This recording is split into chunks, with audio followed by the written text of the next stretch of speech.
আমার প্রিয় ভাইরা, তার মধ্যে এক নম্বরে সবথেকে বড় পরীক্ষা দিয়েছিলেন আল্লাহর একজন জলিলুল কদর নবী এবং রাসূল, যার নাম হলো সাইয়্যিদুনা হযরত ইব্রাহিম আলাইহিস সালাতু ওয়াস সালাম। সুবহানাল্লাহ।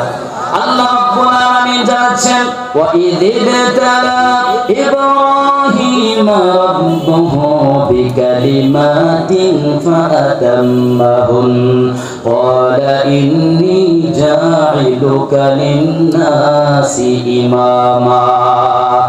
আল্লাহু আকবার।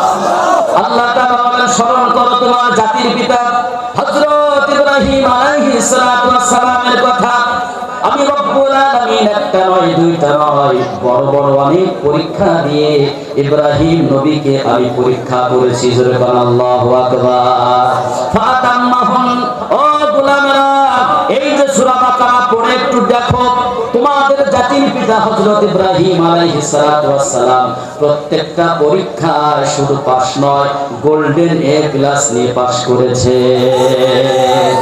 আমার প্রিয় ভাইরা, হযরত ইব্রাহিম নবীর জীবনে সবচেয়ে বড় বড় 5টা পরীক্ষা এসেছিল।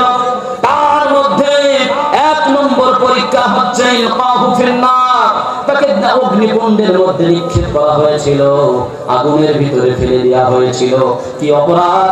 জাতির পিতা ইব্রাহিম আলাইহিস সালাতু ওয়াস সালামের কোনো অপরাধ ছিল না, একটা মাত্র অপরাধ ছিল, তিনি ইবাদত করতেন একজনের, তিনি কে?